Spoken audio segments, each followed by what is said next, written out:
తెలంగాణ నుంచి సోనియా గాంధీ పోటీ చేయాలని రిక్వెస్ట్ చేశారు CM Revanth, deputy CM Bhatti. 10 జన్పథ్లో సోనియాతో భేటీ అయి రాష్ట్ర కమిటీ నిర్ణయాన్ని తెలిపారు. ఇటు మంత్రులు ఆయా శాఖలపై వరుస రివ్యూలు చేశారు. మేడారం ఏర్పాట్లన్నీ పూర్తయ్యాయన్నారు సీతక్క, పొన్నం. 1 కోటి మంది వచ్చినా ఇబ్బంది ఉండదన్నారు. కేసీఆర్ ధనదాహంతో జగన్ జలదోపిడీకి పాల్పడ్డారని ఆరోపించారు మంత్రులు. కాంగ్రెస్ అగ్రనాయకురాలు సోనియా గాంధీతో సమావేశమయ్యారు CM Revanth Reddy, deputy CM Bhatti Vikramarka, మంత్రి పొంగులేటి.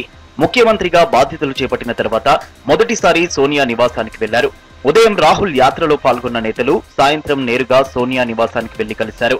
రానున్న లోక్సభ ఎన్నికల్లో తెలంగాణ నుంచి పోటీ చేయాలని సోనియాను కోరినట్లు తెలుస్తోంది. ఇదే అంశంపై ఇప్పటికే తెలంగాణ రాష్ట్ర కమిటీ తీర్మానం చేసింది. తెలంగాణ ప్రజలకిచ్చిన హామీల అమలు తీరును సోనియా గాంధీకి వివరించారు. ప్రభుత్వ పరంగా, పార్టీ పరంగా ఎలా ముందుకెళ్తున్నామన్న విషయాలను సోనియాకు వివరించారు సీఎం రేవంత్ రెడ్డి, భట్టి విక్రమార్క. కేఆర్ఎంబీకి ప్రాజెక్టులను అప్పగించింది కేసీఆర్ సర్కారేనన్నారు ఇరిగేషన్ మినిస్టర్ ఉత్తమ్ కుమార్ రెడ్డి. కృష్ణా, గోదావరిపై ప్రాజెక్టుల నిర్వహణకు కేసీఆర్ నిధులు కూడా కేటాయించారని చెప్పారు. హరీష్ రావు పచ్చి అబద్దాలు మాట్లాడుతున్నారని ఫైర్ అయ్యారు ఉత్తమ్. కేసీఆర్, జగన్ భేటీ తర్వాత పోతిరెడ్డిపాడు నుంచి 8 టీఎంసీలు దోచుకెళ్లారన్నారు ఉత్తమ్ కుమార్ రెడ్డి. 551 టీఎంసీ, ఆంధ్రాకి 260 టీఎంసీ ఆనాటి టీఆర్ఎస్ ప్రభుత్వం డిమాండ్ చేయాల్సిందే.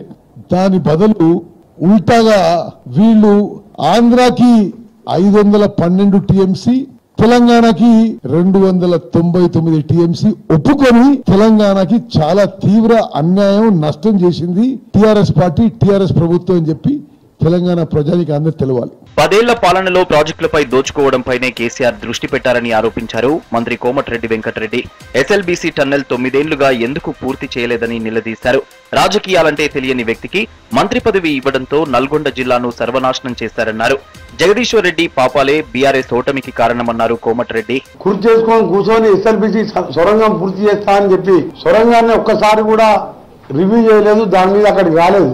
ఒక పనికిరాని అంతకునికి మంత్రి పదవి ఇచ్చి రాజకీయ అనుభవం లేకుండా ఏదో ఆయనకు సాయంత్రం పూట కంపెనీ ఇచ్చే వాళ్ళకి మంత్రి పదవి ఇస్తే ఆ దరిద్రుడు ఒక్కసారి కూడా సొరంగ మార్గం కానీ ఈ దుర్మార్గం ఓడిపోయినట్టు లెక్క 3000 గెలిచిన. మేడారం జాతరను జాతీయ ఉత్సవంగా జరపాలని డిమాండ్ చేశారు మంత్రులు పొన్నం ప్రభాకర్, సీతక్క. మేడారం జాతర ఏర్పాట్లపై సమీక్ష జరిపారు. సమావేశానికి ఆర్టీసీ ఎండీ సజ్జనార్, ఇతర అధికారులు హాజరయ్యారు. ఆర్టీసీలో మహిళలకు ఫ్రీ రవాణాతో ఈసారి మేడారం జాతరకు భారీగా భక్తులు వచ్చే అవకాశం ఉందన్నారు మంత్రులు. ఇప్పటికే 1,50,000 మందికి పైగా భక్తులు వనదేవతలను దర్శించుకున్నారని తెలిపారు. 6,000 ఆర్టీసీ బస్సులు రాష్ట్ర వ్యాప్తంగా ఏర్పాటు చేశామని, 1 కోటి మంది భక్తులొచ్చినా ఎలాంటి అసౌకర్యం కలగకుండా ఏర్పాట్లు చేశామన్నారు. ఫిబ్రవరి 21 నుంచి 24 వరకు జరిగే మహాజాతరకు అందరూ తరలి రావాలని పిలుపునిచ్చారు మంత్రులు.